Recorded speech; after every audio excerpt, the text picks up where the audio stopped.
বাংলাদেশের টি-20 বিশ্বকাপ খেলার ব্যাপারে আইসিসি পজিটিভ, কিন্তু ভারতীয় বোর্ডের কারণেই সিদ্ধান্তে দেরি হচ্ছে বলে দাবি করেছেন বাংলাদেশ ক্রিকেট বোর্ডের পরিচালক নাজমুল ইসলাম। তবে বাংলাদেশের যদি বিশ্বকাপ খেলা না হয় তাহলে ক্রিকেটাররা কোনো ক্ষতিপূরণ পাবে না বলেও জানিয়েছেন এই ক্রিকেট কর্তা। ভারতে বিশ্বকাপ খেলতে যাবে না বাংলাদেশ, নিজেদের সিদ্ধান্তে অনড় বিসিবি। বৈশ্বিক আসরে না খেললে বড় ধরনের আর্থিক ক্ষতি হবে ক্রিকেটারদের।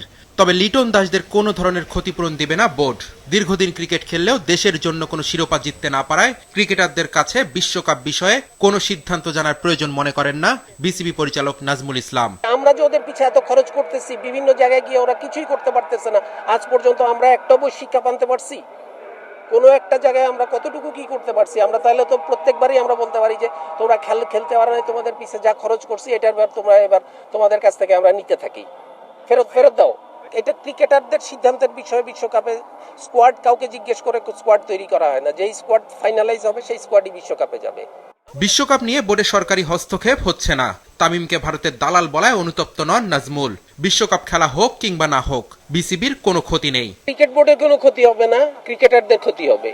27 সাল পর্যন্ত আমাদের রেভিনিউতে কোনো কিছু হ্যাম্পার করবে না। কারণ হচ্ছে 2022 সালের যে আইসিসির ফাইন্যান্সিয়াল মিটিং হয়েছে সেই মিটিংয়ে that has already been set. আইসিসির সাথে জুম মিটিং এর পর এখনো কোনো সিদ্ধান্ত জানা যায়নি। আইসিসি পজিটিভ আছে, বিসিসিআই সিদ্ধান্তে পৌঁছাতে সময় নিচ্ছে, এমনটাই দাবি এই বোর্ড পরিচালকের।